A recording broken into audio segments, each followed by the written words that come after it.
तुम्हारा football trial आने वाला है और तुम ये पक्का करना चाहते हो कि तुम हर मुमकिन कोशिश करो टीम में अपनी जगह बना सकने के लिए। इस वीडियो में हम समझेंगे कि फुटबॉल ट्रायल के दौरान कैसे दूसरे खिलाड़ियों से बेहतर परफॉर्म कर सके। हेलो एवरीवन, मैं हूं सुनील रैशनल एथलीट से, जहां मैं आप सबकी फुटबॉल स्किल्स को बेहतर बनाने के लिए मदद करता हूं। इसीलिए अभी तक अगर सब्सक्राइब नहीं किया तो अभी सब्सक्राइब बटन और बेल आइकन को दबाकर चैनल से जुड़ जाइए ताकि ज़रूरी जानकारी आप तक जल्द से जल्द पहुंच सके। सच कहे तो ट्रायल्स में कभी-कभी 50, 60 या फिर 100 तक प्लेयर्स होते हैं और सभी का एक ही मकसद होता है, कोचेस का ध्यान अपनी तरफ खींचना। और ऐसे में सबसे अलग दिखना बहुत ही ज़्यादा मुश्किल हो जाता है, चाहे तुम सबसे अच्छे प्लेयर्स में ही क्यों ना हो। कभी-कभी दिन खराब हो जाता है जिसकी वजह से आप उम्मीदों से ज़्यादा गलतियां करने लग जाते हो और कोचेस को तुम्हारी कोई भी चीज़ पसंद नहीं आती, जिसकी वजह से सिलेक्शन नहीं हो पाता। लेकिन इस वीडियो में मैं तुम्हें कुछ ऐसी ज़रूरी जानकारी दूंगा जिसके बदौलत सिलेक्शन होने के चांसेस बढ़ सकती है। कोचेस अच्छे खिलाड़ियों को सिलेक्ट करना चाहते हैं, लेकिन अगर तुम उन्हें यह दिखा ही नहीं पा रहे हो कि तुम क्यों एक बेहतरीन खिलाड़ी हो, तो तुम्हें शायद ही कोई नोटिस करेगा, जिसके वजह से सिलेक्शन के चांसेस लगभग ना के बराबर हो जाएंगे। तो चलो अब उन तरीकों के बारे में बात करते हैं जिसके वजह से आप कोचेस के नज़र में आसानी से आ सको। सबसे पहली और सबसे ज़रूरी बात, तुम्हें ट्रायल के लिए पूरी तरह से तैयार रहना पड़ेगा और मैं इस पर ज़्यादा वक्त नहीं लगाऊंगा क्योंकि ये एक बहुत सीधी बात है। अगर तुम बिना तैयारी या फिर बिना फिटनेस के ट्रायल्स में पहुंचोगे तो वो साफ दिख जाएगा। अगर तुम सिर्फ 10 मिनट दौड़ पाते हो और उसके बाद शरीर जवाब देने लगता है, फिर क्रैम्प्स होने लगते हैं, तो फिर तुम्हारा सिलेक्शन मुश्किल है। अगर तुम्हारा ट्रायल 1 महीना, 2 महीना या फिर कुछ हफ्तों बाद है, तो अभी से तैयारी शुरू करो। ट्रायल से तकरीबन 3 दिन पहले ये सोचना कि चलो अब फिट होना है, इसका कोई फ़ायदा नहीं। कोचेस तुरंत समझ जाते हैं कि कौन सा प्लेयर फिट है और किसमें फिटनेस नहीं है, और वो अपनी टीम्स में ऐसे खिलाड़ी बिल्कुल नहीं चाहते हैं जिसमें फिटनेस की कमी हो। दूसरी सलाह, शांत रहो। ट्रायल्स का माहौल अक्सर बहुत तेज, घबराहट से भरा और दबाव वाला होता है। तुम्हें एक ऐसा खिलाड़ी बनना है जो इन सब के बीच भी शांति और नियंत्रण बनाए रख सके। अगर तुम शांत, कॉन्फिडेंट और बैलेंस रहोगे तो वो मैदान पे साफ दिखाई देगा। मैच से पहले कुछ ब्रीदिंग एक्सरसाइज करो या फिर मेडिटेशन करो या फिर मन में अच्छे खेल की कल्पना करो।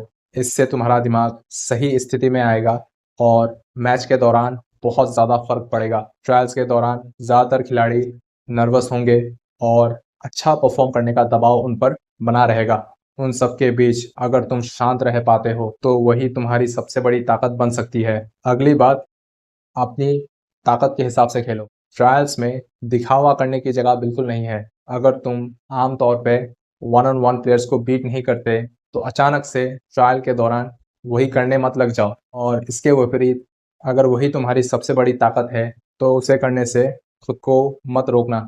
अगर तुम्हारा बॉल कंट्रोल अच्छा है तो ट्रायल्स के दौरान वही दिखाओ। कोचेस अलग अलग तरह के प्लेयर्स ढूंढते हैं। अगर तुम वो चीज़ करने लगो जो कि तुम्हारी ताकत नहीं है तो कोचेस यही समझेंगे कि तुम में क्लैरिटी की कमी है और फिर तुम उन्हें इम्प्रेस नहीं कर पाओगे। और एक ज़रूरी बात, अपनी पोजीशन साफ-साफ बताओ। अगर तुम स्ट्राइकर हो तो सीधा बोलो कि मैं स्ट्राइकर खेलता हूँ। लेकिन अगर कोचेस तुम्हें किसी दूसरी पोजीशन में भेज दे तो कंप्लेन मत करना।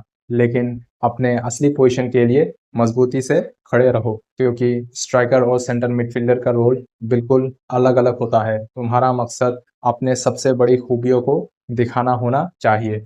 अगली सलाह, जान लगाकर मेहनत करो।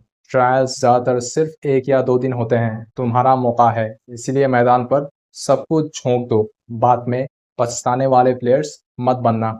जैसे आप सोच रहे हो, काश थोड़ी और मेहनत की होती। मेहनत करने के 2 बड़े फायदे हैं और सच कहूँ तो कोई भी कोचेस आलसी प्लेयर्स बिल्कुल पसंद नहीं करते। ज़्यादातर कोचेस एक मेहनती एवरेज प्लेयर को एक टैलेंटेड आलसी खिलाड़ी के मुकाबले चुनेंगे। इसीलिए बॉल के पीछे भागो, रन्स लगाओ और हर मौके पर कोशिश करो। ट्रायल्स खत्म होने तक तुम्हें सच में थका हुआ महसूस होना चाहिए। अब एक ऐसी बात जो कि बहुत ही कम खिलाड़ी समझते हैं, कम्युनिकेशन एंड लीडरशिप। ज़्यादातर प्लेयर्स ट्रायल्स के दौरान एक दूसरे को नहीं पहचानते हैं और इसीलिए कोई आपस में बात नहीं करता, लेकिन वही तुम्हारा मौका है सबसे अलग दिखने का। कोचेस को ऐसे खिलाड़ी बहुत पसंद आते हैं जो कि लीडरशिप दिखाते हैं। अगर बाकी सब चुप है और तुम आवाज़ लगाकर टीम को संभाल रहे हो, तो तुम अपने आप सबसे अलग दिखने लगोगे। और आखिरी सलाह, थोड़ा रिस्क लो, खासकर तुम अगर एक अटैकिंग प्लेयर हो। अगर तुम एक डिफेंडर हो तो तुम्हारा काम मजबूत डिफेंडिंग करना है, लेकिन अगर तुम विंग्स में हो तो तुम्हें गोल स्कोरिंग चांसेस बनाने पड़ेंगे और प्लेयर्स को वन ऑन वन चैलेंज करना पड़ेगा। अगर तुम फॉरवर्ड खेलते हो लेकिन तुम शॉट्स ही नहीं लेते, गोल करने की कोशिश नहीं करते, तो फिर टीम तुम्हें क्यों सेलेक्ट करेगी? हाँ, समझदारी से खेलो, बॉल को अपने पास ही पकड़ के मत रखो और 4 प्लेयर्स को अकेला बीट करने की बेवजह कोशिश मत करो। लेकिन अगर मौका मिले तो शॉट लो और अगर सामने सिर्फ एक खिलाड़ी हो तो उसे बीट करने की ज़रूर कोशिश करना।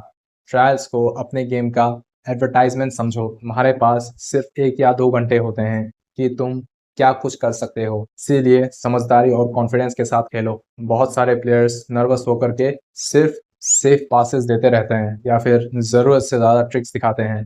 दोनों गलत है, सही बैलेंस बहुत ज़रूरी है। सो दोस्तों, ये थी कुछ ज़रूरी बातें जिन्हें तुम्हें अपने अगले ट्रायल में ध्यान में रखना चाहिए। अगर तुम ऐसी चीज़ें कर रहे हो जो कि बाकी प्लेयर्स नहीं कर रहे और वो अच्छी चीज़ें हैं, तो तुम आसानी से कोचेस के नज़रों में आ जाओगे।